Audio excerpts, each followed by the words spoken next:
Is Covax a smokescreen to cover up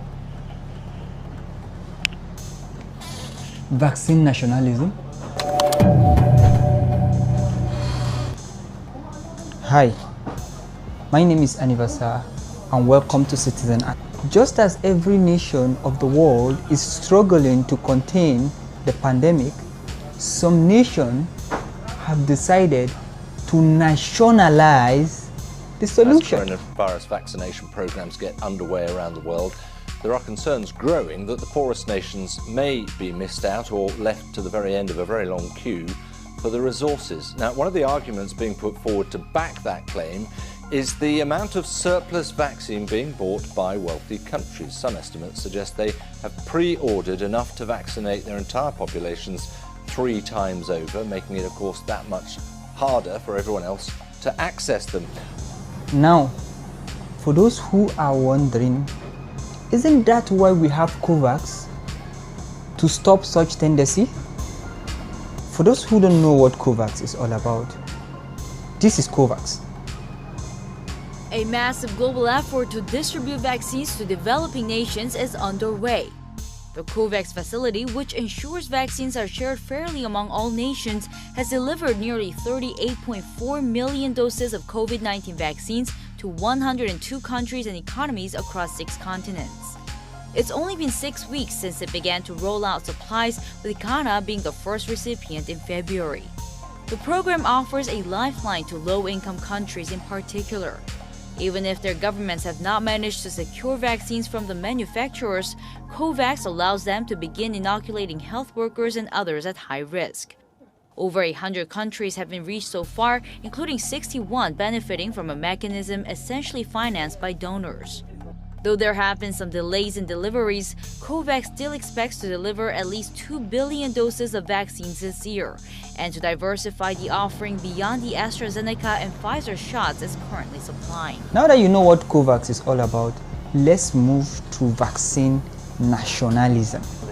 Put simply, vaccine nationalism is when a country prioritizes its access to a vaccine above everyone else getting it, and the UN has warned of the harm that can do.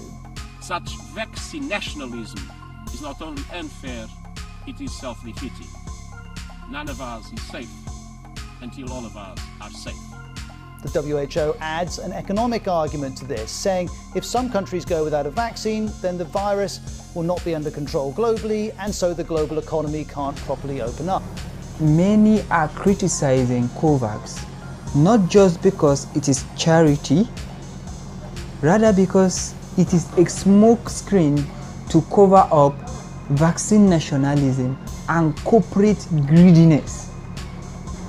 Okay, if you disagree, check this out. Duke University suggests that rich countries representing about 16% of the world's population have bought more than half of all COVID-19 vaccine doses. You can see here what they're estimating that the upper, middle, and high income countries are just purchasing most of the vaccine doses. So in essence, rich nations are citing Covax as evidence of their commitment to vaccine equity. But in reality, they are hoarding and they are cutting priority deals with vaccine manufacturers. Now, here is what commitment should look like. Rich nations should suspend all intellectual property rights, protecting all medical products that are required to fight this pandemic, so that we can produce the vaccine by ourselves. So, South Africa and India, supported by a list of developing countries, recently forwarded a proposal for a vaccine waiver. This proposal would have allowed developing countries to produce vaccine without being hindered by the intellectual property right. Guess what? This proposal was blocked by Switzerland, United Kingdom, United States, and the European Union. Meanwhile, the same European Union. Vaccine nationalism puts lives at risk. Only vaccine cooperation saves lives. You see the hypocrisy?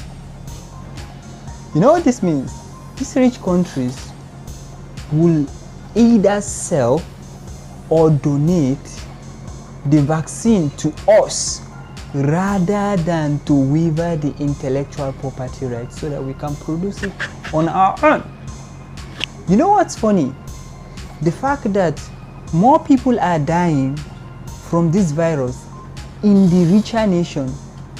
They know that fighting this pandemic requires global effort, yet they refuse to share the knowledge and the technology needed to fight this virus globally.